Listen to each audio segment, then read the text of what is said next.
әйелінің немесе күйеуінің келісімін алмай кредит берілсе банктен, онда ол қайтарылмайды. Микроқаржы ұйымдарына да қойылатын талап осындай. Бұл талап қалай басталды? 19 маусым 2024 жылы еліміздің басшысы, ел президенті осы кредитке қатысты тәуекелдерді азайту мақсатында арнайы заң жобасын қабылдады.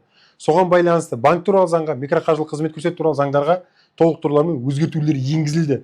Сөйтіп бүгін сол заңды қараймыз, қазір ашамыз, банк туралы заңды ашамыз. Соның 34-ші бабы 5-2 деген тармақшасы бар. Сонда нақты көрсетілген. Былай деп, жеке тұлға жұбайының келісімінсіз банктік қарыздар беруіне тыйым салады. Яғни жеке тұлғаның жұбайының немесе зайыбының келісімін алмай банктік қарыздар берілмейді. Оның енді мөлшерлемесі бар. Қандай жағдайда берілмейді? Неге сол туралы айтқан?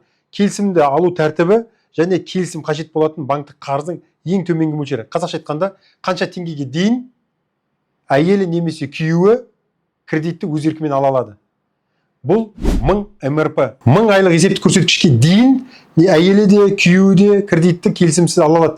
Бірақ 1000 айлық есептік көрсеткіштен асса, онда әйелінің немесе күйеуінің келісімі керек болады. Биылғы МРП айлық есептік көрсеткіш 3932 теңге. Яғни 3.932.000 теңгеге дейін кредит берілсе, әйелінің немесе күйеуінің келісімі қажет емес. Ал енді одан жоғары болатын болса, 3.932.000 теңгеден, онда әйелдің күйеуінің келісімі керек. Енді қараңыздар, егер де сіздер бұл кредитті қай кезде бастап алынады? 1 қыркүйек 2024 жылдан бастап. Бұл осы бекітілді. Енді 2024 жылдың 1 қыркүйегінен былай қарай сіздерге кредит берілсе 6 миллион, 7 миллион, 8 миллион, бірақ әйелдің немесе күйеудің келісімі алынбаса, онда оның күшін жою мәселелері қарастыруға болады. Бұл сол заңның 34-ші баптың 5-2 бабында көрсетілген.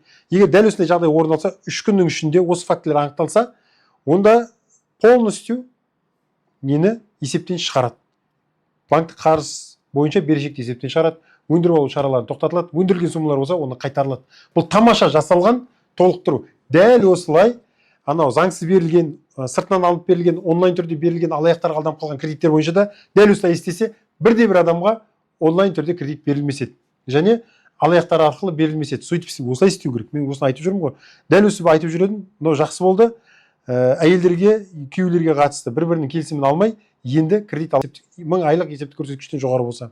Ал енді осындай жағдай орын туса, не істеу керек? Ол үшін банкке барып, ситуацияны бәрін анықтап, арыз жазу керек. Біздер мысалы үшін арыз жазып, тапсырып, списать етіп бере аламыз. Егер де сіздерде сұрақ туындайтын болса, мінекей, банк туралы заң, микроқаржылық қызмет көрсету туралы заңда да бұл нәрсе қарастырылған. Микроқаржылық қызмет көрсету заңы және соның 3-ші бабы, соның 3-3 деген тармағы бар. Соны қарау керек. Мінекей сол жерде бәрі тап-тұйнақтай бәрі жазылып тұр. Ал енді қосымша сұрақтар болса, осы салада кеңестер керек болатын болса, біздің осы видеолардың астында WhatsApp нөмірі бар. Соған жазыңыздар. Егер дәл осындай ситуация сіздің басыңызда болса, кредитті списать ету керек болатын болса, бізге жүгініңіздер. Мынау іске қосып береміз ағайын. Баршаңызға сәттілік, кредитсіз өмір сүрейік, кредит алатын жағдайда жүрмейік. Мінекей бүгіннен ертеңгі сенің керемет өміріңді бүгіннен баста. Бүгіннен бастап иман байлығын берсін Алла. Бүгіннен бастап әрбір қадамыңды имандылықпен, адалдықпен, әділдікпен және көрпеңе қарай көсілем деген принциппен ұстанатын болсаң, сен түбінде бай боласың. Баршамыз бақша мұратымызға жетейік.